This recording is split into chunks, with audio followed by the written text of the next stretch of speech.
एक नेक नौजवान था, दिन को रोज़ा रखता, रात को नमाज पढ़ता, अल्लाह से डरता, फिर भी बहुत ज़्यादा डरता था। मौत का वक्त आया तो माँ ही थी बस इसकी, तो माँ से कहने लगा, अम्मा तू मेरी माँ है, मेरे साथ 3 वादे कर। इसने कहा, बेटा तू बता, आखिरी हिचकी ले रहा है और इस गरीब माँ से वादा ले रहा है, बताया क्या वादा है। अर्ज करने लगा, अम्मा जब मैं मर जाऊँ तो मेरे गले में रस्सी डाल के तो मुझे घुमाना घर के सहन में और लोगों को कहना जो रब की नाफरमानी करे इसका यही हाल होता है। ये ऐलान करना जो अल्लाह के नाफरमान हो इनका यही हश्र किया जाना चाहिए। और दूसरा वादा कर, मेरा रात को जनाजा उठाया जाए।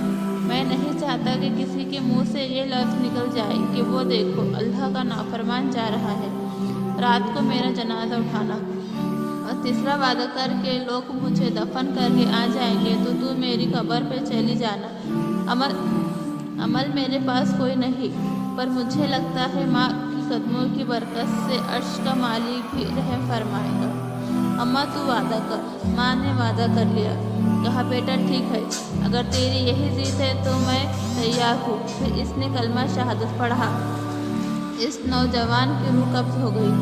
बूढ़ी माँ ने रस्सी मंगाई, लेकिन जब माँ गले में रस्सी डालने लगी तो घर के हर कोने से आवाज़ आने लगी, खबरदार ये रब का दोस्त है, अल्लाह के दोस्त के साथ इस तरह का मामला ना किया जाए, इसे छोड़ दिया जाए। और कहा, तुम्हें कुछ भी और करने की ज़रूरत नहीं, ये तो रब का दोस्त है। और रब की बारगाह में हाजिर हो गया।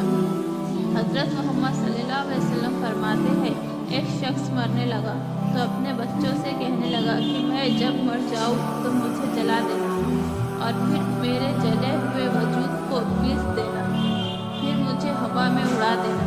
मुझे बड़ा डर लगता है, अगर रब ने मुझसे हिसाब पूछा तो मैं काबिल नहीं हूँ, उड़ा देना मुझे हवा में। अगर इसने मुझसे हिसाब लिया तो बड़ा सख्त हिसाब लेगा।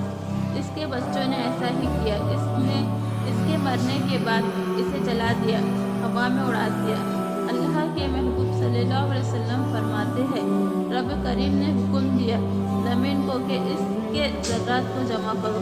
ज़मीन ने ज़र्रे जमा किए। खुदा ने हुक्म दिया तो इसका वजूद फिर से इसी शक्ल में वापस आ गया। तो रब करीम ने फरमाया, जो तूने वसीयत की है तो क्यों की है? तो वो रो पड़ा, कहने लगा, अल्लाह मेरे अंदर तो ताकत नहीं थी कि तेरे सामने खड़ा होकर हिसाब दे सकूं। तुझे मनाने के लिए तेरे खौफ से डर गया। आप सल्लल्लाहु अलैहि वसल्लम फरमाते हैं, जब इसने कहा अल्लाह तुझसे डर के ये किया तो रब करीम ने फरमाया, जा फिर मैंने तेरी मग़फ़िरत कर दी, क्योंकि अल्लाह को पता था ये दिल से बात कर रहा है।